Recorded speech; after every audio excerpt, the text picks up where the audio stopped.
Supreme court में आज वक्फ संशोधन कानून 2025 के खिलाफ करीब 3.5 घंटे तक जोरदार बहस हुई। इस कानून को चुनौती देने वाली याचिकाओं पर सुनवाई हुई, जिसमें याचिकाकर्ताओं की ओर से वरिष्ठ वकील कपिल सिब्बल, अभिषेक मनु सिंघवी, राजीव धवन और हुजैफा अहमदी ने दलीलें पेश की। दूसरी ओर केंद्र सरकार की तरफ से सॉलिसिटर जनरल तुषार मेहता कल जवाब दें। Justice B R. गवई और जस्टिस ए.जी. मसीह की बेंच ने इस मामले को सुना। याचिकाकर्ताओं ने इस कानून को संविधान के खिलाफ बताते हुए इसमें कई खामियां गिना। अभिषेक मनु सिंघवी ने कहा कि नए कानून में यह शर्त है कि वक्फ बनाने के लिए व्यक्ति को कम से कम 5 साल तक इस्लाम का पालन करना पड़ेगा। कम से कम 5 साल तक इस्लाम पालन करने का सबूत देना होगा। ऐसा नियम किसी और धर्म में नहीं है। यह संविधान के अनुच्छेद 15 का उल्लंघन है, जो धर्म के आधार पर भेदभाव को रोकता है।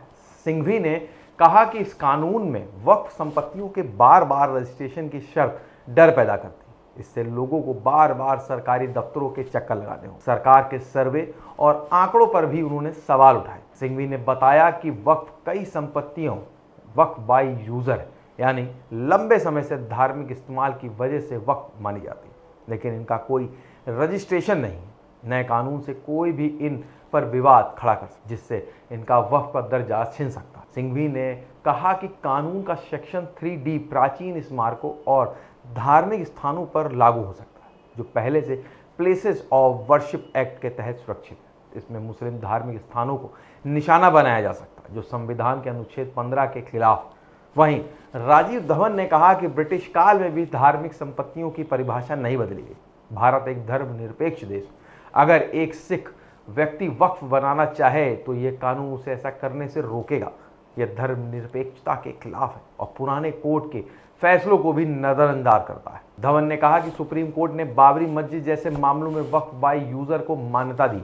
इस आधार पर कई संपत्तियां वक्फ मानी गई। अब नया कानून इसे क्यों बदल रहा है, जब कोर्ट ने पहले ही इसकी वैधता को मंजूरी दे दी। एएसआई और वक्फ का दर्जा। कपिल सिब्बल ने भारतीय पुरातत्व सर्वेक्षण यानी एएसआई की वेबसाइट का हवाला देते हुए कहा कि अगर कोई संपत्ति एएसआई के तहत संरक्षित हो जाती तो वह वक्फ का दर्जा खो देती। उदाहरण के तौर पर जामा मस्जिद संभल का जिक्र किया।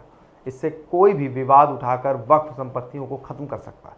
सिब्बल ने कहा कि यह कानून वक्फ संपत्तियों पर कब्जा करने के लिए बनाया गया है। जब तुषार मेहता ने कहा कि 3 मुद्दों पर रोक की मांग है, तो सिब्बल ने जवाब दिया कि सिर्फ 3 मुद्दों का मामला नहीं है, बल्कि पूरे वक्फ पर अतिक्रमण का सवाल है। सिब्बल ने बताया कि नए कानून में केंद्रीय वक्फ परिषद के ज्यादातर सदस्य गैर मुस्लिम होंगे। पहले सभी सदस्य मुस्लिम हुआ करते थे, लेकिन अब धारा 9 के तहत 22 में से 12 गैर मुस्लिम और 10 मुस्लिम होंगे। यह वक्फ के प्रबंधन का अधिकार छीनने जैसा है। हुजैफा अहमदी ने कहा कि यह कैसे तय होगा कि कोई व्यक्ति इस्लाम का पालन करता है? क्या कोई पूछेगा कि 5 वक्त की नमाज पढ़ता हूं या शराब नहीं पीता? इस तरह की शर्तें निजी स्वतंत्रता का हनन है और संविधान के खिलाफ। अब इसमें होगा क्या? आज की सुनवाई के बाद कोर्ट ने मामले को कल तक के लिए टाल दिया है। कल सॉलिसिटर जनरल तुषार मेहता सरकार का पक्ष रखेंगे। सुप्रीम कोर्ट यह तय करेगा कि क्या कानून पर अंतरिम रोक लगाई जाए या नहीं।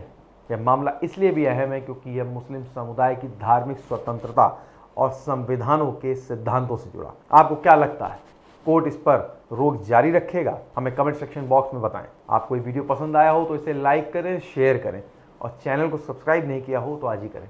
मिलेंगे एक नए वीडियो के साथ। नमस्कार।